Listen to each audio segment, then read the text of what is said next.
Smartbooks dokonale monitorujú moje učenie, preto moji rodičia presne vedia čo, kedy a koľko som sa učil. Ako i to, s čím som mal problémy. Slúžia im na to 4 pohľady. V rozvrhu vidia, ako som pripravený na jednotlivé predmety do školy. Zeleným sú predmety, ktoré som sa naučil. Po nadídení myšou sa predmet otočí a zobrazí sa zoznam tém, ktoré som sa naučil, aké veľké problémy mi to robilo a ktoré som si zopakoval. Tiež sa ukáže, ako dlho som sa učil. Druhý pohľad majú na záložke týždenný report. Tu vidia, kedy a koľko som sa učil.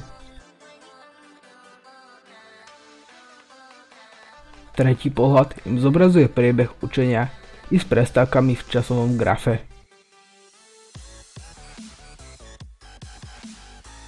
Štvrtý pohľad majú v prezeraní tém každého predmetu.